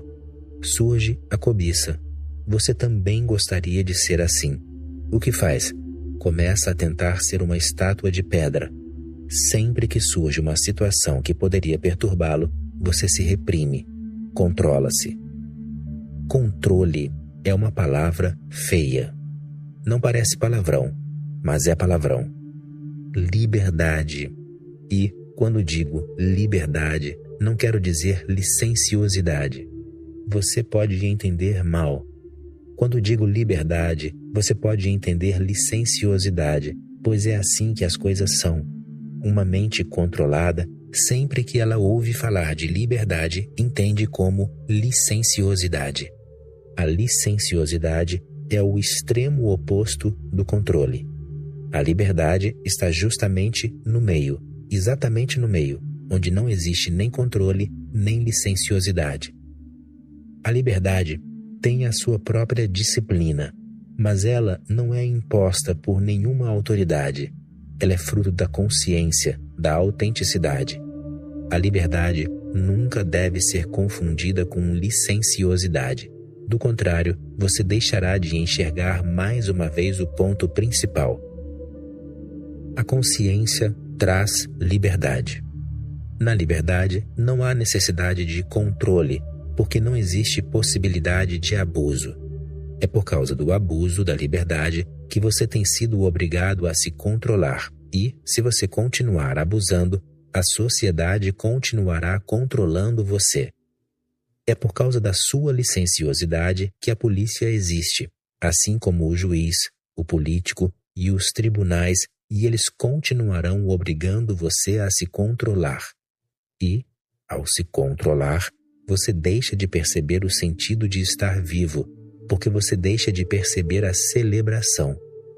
Como você pode celebrar se está tão controlado? Acontece quase todo dia. Quando pessoas muito controladas e disciplinadas vêm me procurar, é quase impossível abrir a cabeça delas. Elas são rígidas demais. Há paredes de pedra em torno delas. Elas ficaram petrificadas, ficaram frias como gelo, perderam o calor. Por quê? Se você é caloroso, não existe medo. Você pode fazer alguma coisa. Assim, elas se mataram, envenenaram-se completamente. Para ficar no controle, elas encontraram apenas uma solução, que é não viver de jeito nenhum. Então, seja um Buda de pedra. Assim, você será capaz de fingir que é paciente, silencioso, disciplinado. Mas não é isso que estou ensinando a você. O controle tem de ser descartado, assim como a licenciosidade. Agora, você ficará sem saber o que fazer. Você só consegue escolher entre o controle e a licenciosidade. Você pode dizer: se eu deixo o controle de lado, eu sou licencioso. Se não sou licencioso, tenho de me controlar. Mas eu digo a você que, se ficar consciente, o controle e a licenciosidade escoarão pelo mesmo ralo. Eles são dois aspectos da mesma moeda e, quando há consciência, eles não são necessários. Aconteceu. Um garoto de 18 anos, que sempre fora tímido e retraído, uma noite resolveu mudar. Ele saiu do quarto todo arrumado e disse ao pai com ousadia: "Olha, estou indo para a cidade. Vou procurar umas garotas bonitas. Vou me embebedar e me divertir a valer. Vou fazer todas as coisas que um cara da minha idade deveria estar fazendo na plenitude da vida e sair por aí, atrás de um pouco de aventura e excitação. Por isso, não tente me impedir." O pai respondeu: "Tentar impedi-lo? Espere aí, filho. Estou indo com você." Todas as pessoas controladas estão nesse estado, fervilhando por dentro, esperando para explodir em licenciosidade. Vá e observe os seus monges nos mosteiros. Na Índia, é muito frequente esse tipo de neurose. Eles são todos neuróticos. Isso é algo que é preciso entender. Ou você é erótico ou é neurótico. Se reprime o seu eros, o seu erotismo, você fica neurótico. Se livra da neurose, você fica erótico. E todos os dois são tipos de loucura. A pessoa tem de ser simplesmente ela mesma, nem neurótica, nem erótica, preparada para qualquer situação, pronta para enfrentar qualquer coisa que a vida lhe apresente, pronta para aceitar e viver, mas sempre alerta, consciente lúcida a lenta. Portanto, a única coisa a se lembrar constantemente é a lembrança de si mesmo. Você não pode se esquecer de si mesmo e ser sempre motivado pelo núcleo mais profundo do seu ser. Deixe que as ações fluam dali, do próprio centro do seu ser, e tudo o que fizer será virtuoso. A virtude é uma função da consciência. Se você faz algo a partir da periferia, pode não parecer um pecado, mas é. A sociedade pode ficar feliz com você, mas você não consegue ficar feliz consigo mesmo. A sociedade pode elogiá-lo, mas, lá no fundo, você se condenará porque sabe que está deixando a vida passar, e deixando-a passar inutilmente. De que vale o elogio da sociedade? Se as pessoas o chamam de santo, o que é isso? Nada mais do que conversa fiada. Que importância tem isso? Você deixou escapar a divindade por causa de conversa fiada. Deixou escapar a vida por causa dessas pessoas tolas que estão por aí, para que elas tivessem uma opinião favorável a seu respeito. Viva a vida a partir do seu próprio centro. É só disso que a meditação se trata. E pouco a pouco você começará a sentir uma disciplina que não é forçada, não é cultivada, que brota espontaneamente, brota naturalmente como uma flor. Então, você terá toda a vida ao seu dispor e terá todo o seu ser ao seu dispor. E, quando todo o seu ser e toda a vida se encontrarem, entre os dois brotará aquilo que é liberdade. Entre os dois brotará aquilo que é o Nirvana. Rebelião e revolução. O homem ainda não chegou ao ponto em que os governos possam ser descartados. Anarquistas como Kropotkin são contra o governo, a lei. Ele queria que isso acabasse. Eu também sou anarquista, mas de um modo completamente contrário ao de Kropotkin. Eu quero elevar a consciência da humanidade até o ponto em que o governo se torne inútil, os tribunais fiquem vazios, ninguém seja assassinado, ninguém seja estuprado, ninguém seja torturado ou molestado. Vê a diferença? A ênfase de Kropotkin é acabar com os governos. Minha ênfase é elevar a consciência dos seres humanos até o ponto em que os governos passem a ser espontaneamente inúteis. Até o ponto em que os tribunais comecem a fechar, a polícia comece a desaparecer porque não há trabalho, e é dito aos juízes: achem outro trabalho. Sou um anarquista de uma outra dimensão muito diferente. Primeiro, deixe que as pessoas se preparem, e então os governos desaparecerão por conta própria. Não sou a favor de acabar com os governos. Eles estão preenchendo uma certa necessidade. O homem é tão bárbaro, tão vil, que, se não fosse impedido pela força, toda a sociedade seria um caos. Não sou a favor do caos. Quero que a sociedade humana se torne um todo harmonioso, uma grande comunidade em todo o planeta. Pessoas meditando, pessoas sem culpa, pessoas de grande serenidade, de grande silêncio. Pessoas rejubilando-se, dançando, cantando. Pessoas que não querem competir com ninguém. Pessoas que descartaram a própria ideia de que são especiais e têm de provar isso tornando-se o presidente da República. Pessoas que não sofrem mais de complexo de inferioridade. Então, ninguém quer ser superior. Ninguém ostenta grandeza. Os governos evaporarão como gotas de orvalho sob o sol da manhã. Mas essa é uma história totalmente diferente, um enfoque totalmente diferente. Até que chegue esse momento, os governos são necessários. É muito simples. Se você está doente, precisa de remédios. Um anarquista como Kropotkin quer destruir os remédios. Eu quero que você seja tão saudável que não precise de remédios. Você automaticamente os jogará fora. O que fará com todos esses remédios? Eles são absolutamente inúteis, na verdade, perigosos. A maioria dos remédios é veneno. Para que você continuará a acumulá-los? Veja a diferença na ênfase. Eu não sou contra os remédios. Sou contra a doença dos seres humanos que faz com que os remédios sejam necessários. Eu gostaria de ver um ser humano mais saudável, o que é possível com a engenharia genética. Um ser humano sem possibilidade de ficar doente porque nós o teríamos programado desde o nascimento, de modo que ele simplesmente não possa adoecer. Teríamos feito arranjos no seu corpo para que ele combata qualquer doença. Certamente, a medicina desapareceria, as farmácias desapareceriam, os médicos desapareceriam, as faculdades de medicina fechariam as portas. Mas eu não sou contra eles. Essa será simplesmente uma consequência de uma humanidade saudável. Eu quero um só mundo, uma só língua, uma só religiosidade, uma só humanidade e, quando a humanidade tiver realmente amadurecido, um só governo. O governo não é algo do qual possamos nos gabar, é um insulto. A existência dele é uma indicação de que você ainda é bárbaro, de que ainda não existe uma civilização. Do contrário, para que seria preciso um governo para mandar em você?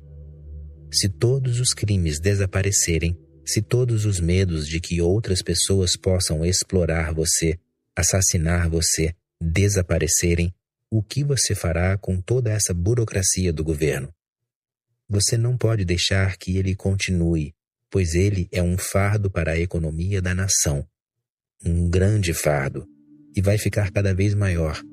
As hierarquias têm a tendência de se tornar cada vez maiores pela simples razão de que ninguém quer trabalhar, todo mundo odeia trabalho. Portanto, todo mundo precisa de mais assistência. O trabalho está aumentando. Você pode ver, em qualquer repartição pública, pilhas de pastas se acumulando sobre as escrivaninhas. A menos que você consiga subornar alguém, a sua pasta pode ficar em algum lugar daquela enorme pilha sem nunca chegar ao topo. E os burocratas adoram fazer pilhas de pastas. Isso faz com que se sintam maiores, especiais. Eles têm poder sobre tantas pessoas. Na cabeça deles, todas essas pastas representam o poder que eles têm sobre as pessoas. Eu sou um anarquista de uma categoria totalmente diferente daquela de todos os anarquistas que já existiram sobre a face da Terra. Sou uma categoria composta de mim mesmo, pois o meu enfoque é completamente diferente. Não sou contra o governo, sou contra a necessidade de governo. Não sou contra os tribunais, sou contra a necessidade de tribunais.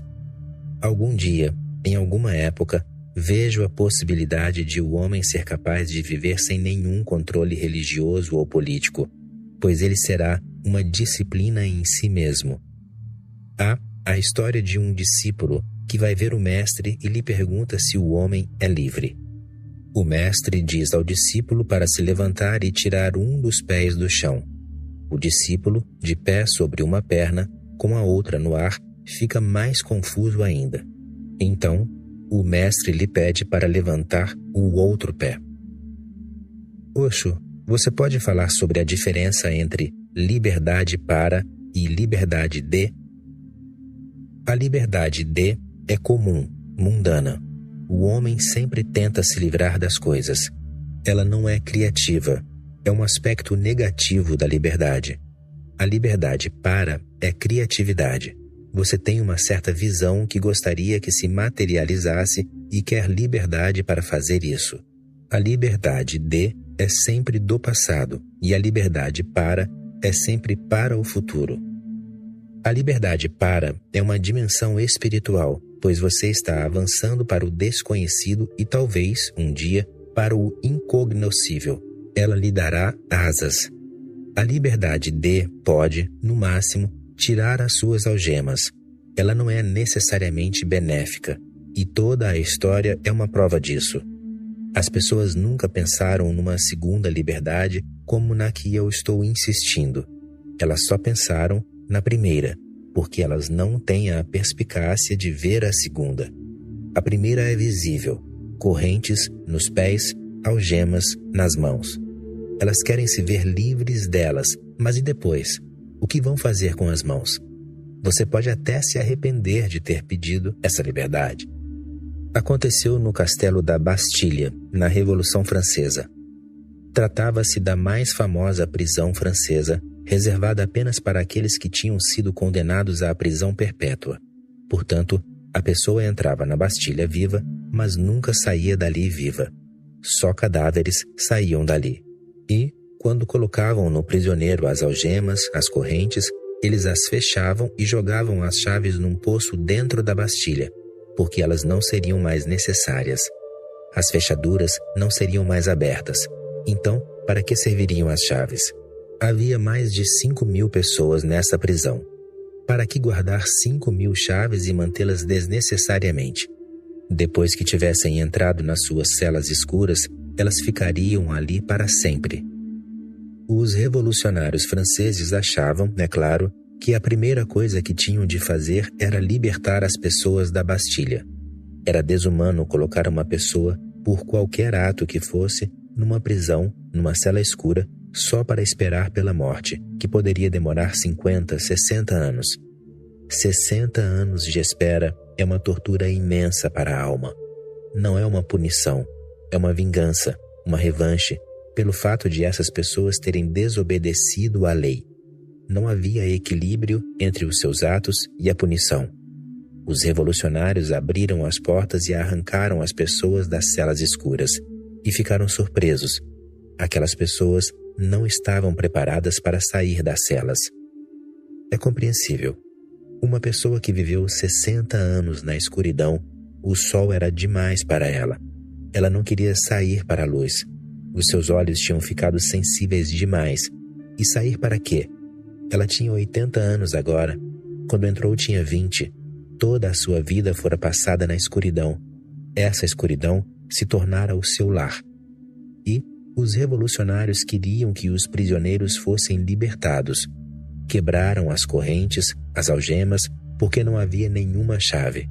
Mas os prisioneiros estavam muito resistentes. Não queriam sair da prisão.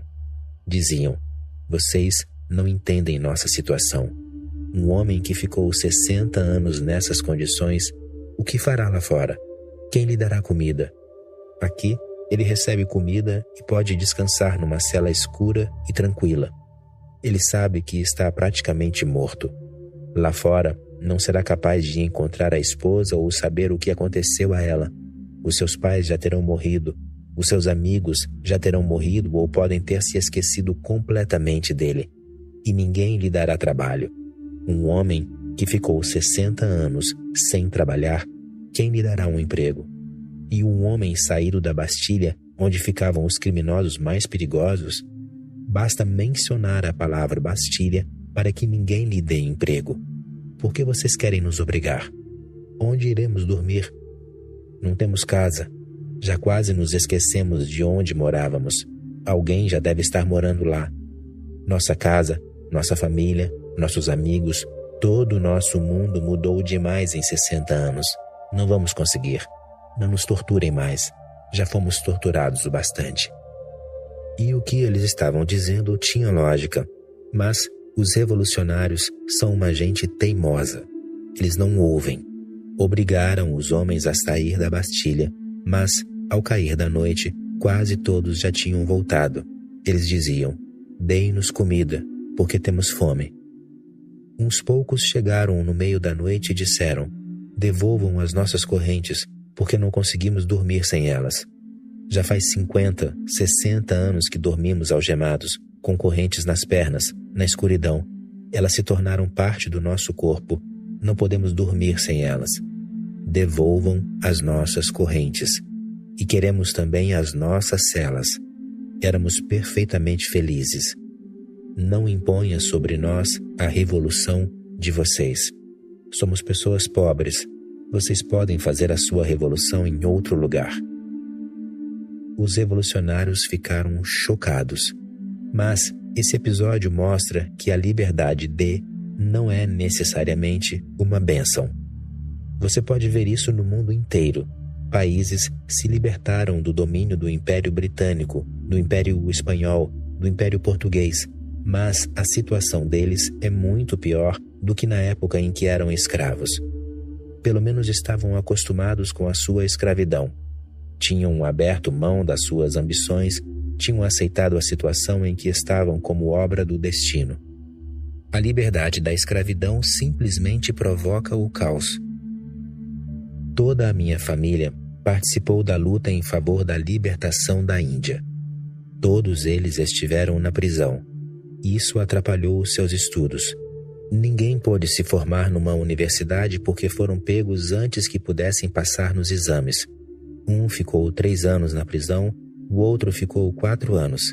E aí ficou tarde demais para recomeçarem. Tiveram de se tornar revolucionários bona fide. Na prisão, eles conheceram outros líderes da revolução.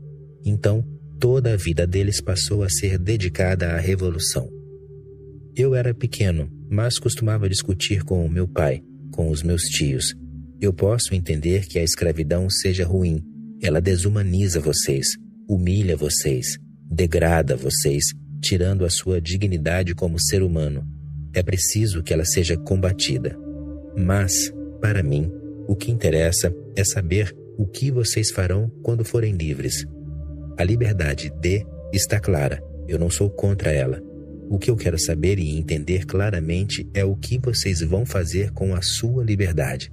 Vocês sabem como viver na escravidão, mas sabem como viver com liberdade? Vocês sabem que é preciso seguir uma certa ordem na escravidão. Do contrário, serão esmagados, mortos, assassinados. Vocês sabem que na liberdade serão responsáveis por manter a ordem. Ninguém matará vocês e ninguém mais será responsável pela ordem. Vocês terão de ser responsáveis por ela. Já perguntaram para os seus líderes para que serve essa liberdade? Eu nunca recebi uma resposta. Eles diziam: neste momento, estamos ocupados demais tentando nos livrar da escravidão. Nos preocuparemos com a liberdade mais tarde. Eu dizia: essa não é uma atitude científica. Se vocês estão demolindo a casa antiga, se são inteligentes, deverão pelo menos preparar um projeto para a casa nova. O melhor seria que vocês preparassem a casa nova antes de demolir a antiga. Do contrário, ficarão sem casa e vão sofrer, porque é melhor ficar numa casa antiga do que sem casa nenhuma. Na minha família, grandes líderes da Revolução Indiana costumavam ficar conosco, e esse sempre era o argumento que eu usava com eles. Eu nunca encontrei um único líder da Revolução Indiana que soubesse dizer o que eles fariam com a liberdade. A liberdade chegou. Hindus e muçulmanos mataram uns aos outros aos milhões. Eles tinham sido impedidos de se matar pelas forças britânicas. As forças foram retiradas e houve tumultos em toda a Índia. A vida de todo mundo ficou em perigo. Cidades inteiras foram incendiadas. Trens inteiros foram incendiados e não deixavam que as pessoas saíssem dos trens em chamas. Eu dizia: isso é estranho. Não aconteceu enquanto havia escravidão. Está acontecendo agora que há liberdade. E a razão é pura e simplesmente que vocês não estavam preparados para a liberdade. O país se dividiu em 2. Eles nunca tinham pensado nisso. Em todo o país só se via o caos e as pessoas que subiram ao poder tinham uma certa habilidade. Eram hábeis em incendiar pontes, em incendiar prisões, em matar pessoas que escravizavam o país. Essa habilidade não tinha nada a ver com a construção de um país novo. Mas esses eram os líderes da revolução. Naturalmente, eles subiram ao poder. Eles tinham lutado, tinham ganho e o poder lhes chegou às mãos. E ficou nas mãos erradas. Não se deveria dar nenhum poder a um revolucionário, porque ele sabe sabotar, mas não sabe criar. Ele só sabe destruir. Deveriam homenageá-lo, respeitá-lo, condecorá-lo e tudo mais, mas não deveriam dar poder a ele. Será preciso encontrar pessoas que possam ser criativas, mas elas serão aquelas que não participaram da revolução. Trata-se de um assunto muito delicado, porque as pessoas criativas estão mais interessadas na sua criatividade, não estão interessadas em quem governa. Alguém tem de governar, mas se são os britânicos ou indianos, pouco importa. Elas estão interessadas em canalizar a sua energia num trabalho criativo, então não fazem parte do rol dos revolucionários. Agora, os revolucionários também não deixarão que essas pessoas tomem o poder. Na verdade, elas são as renegadas. São pessoas que nunca participaram das revoluções. Como dar poder a elas? Portanto, ainda não houve uma revolução no mundo que não tenha fracassado, e pela simples razão de que as pessoas que fazem a revolução têm um determinado tipo de habilidade, e as pessoas que constroem um país, que criam um país, que incutem responsabilidade no povo, pertencem a um grupo diferente. Elas não participam da destruição, da matança, mas não conseguem subir ao poder.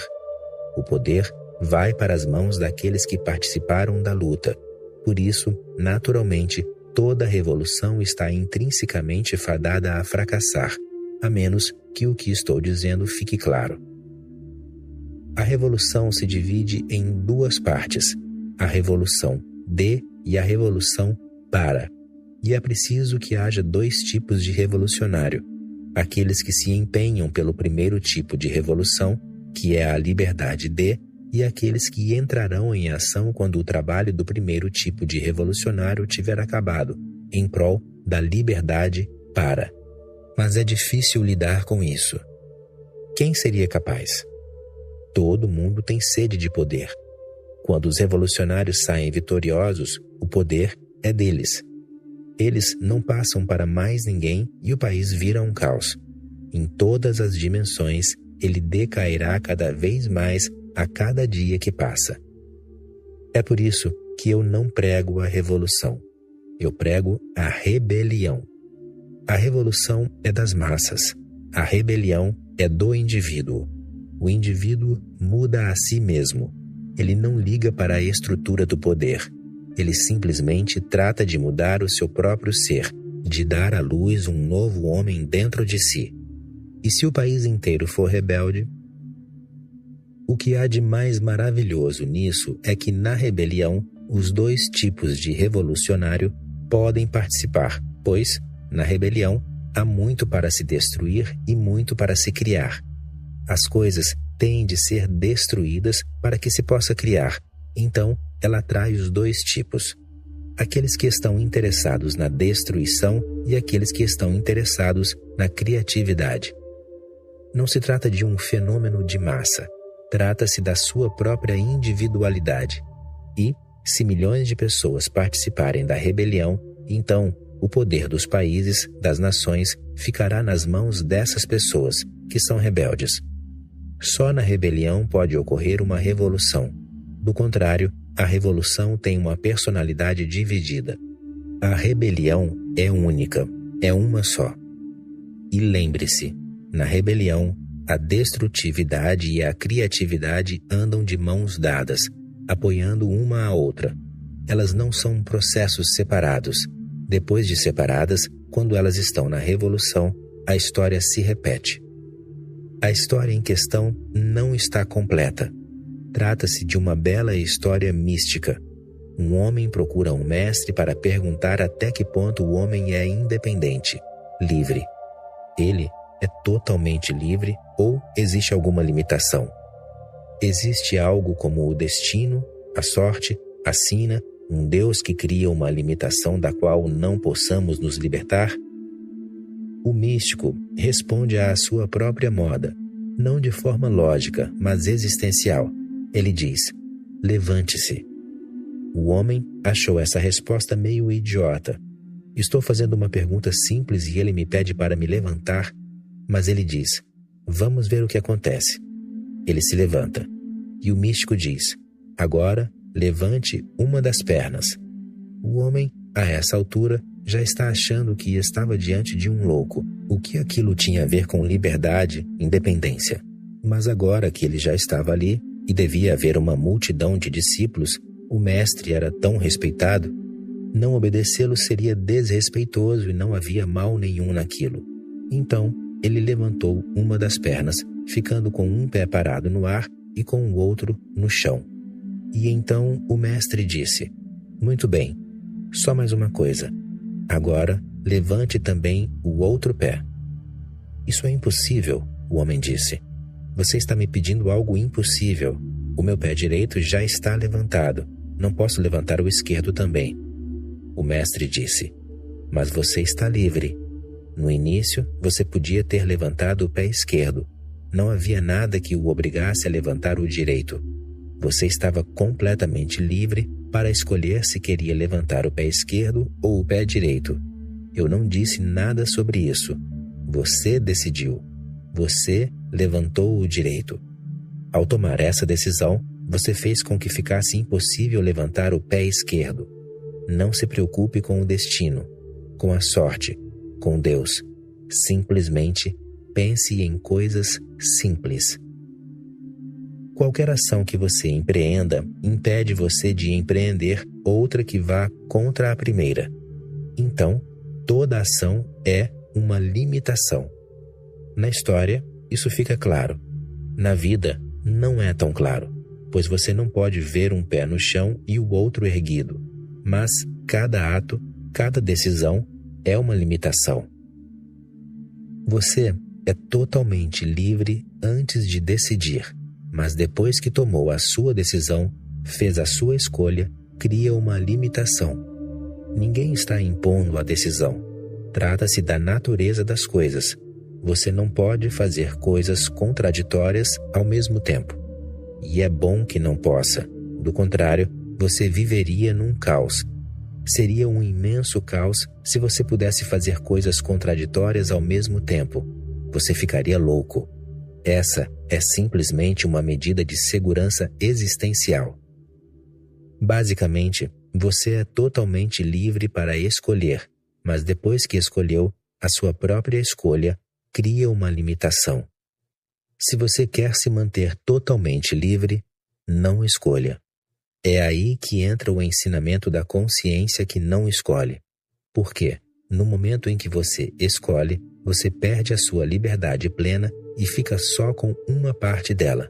Mas se você se mantém sem escolha, a sua liberdade continua sendo completa. Só existe uma coisa que é totalmente livre: a consciência que não escolhe. Tudo o mais é limitado. Você ama uma mulher. Ela é linda, mas extremamente pobre.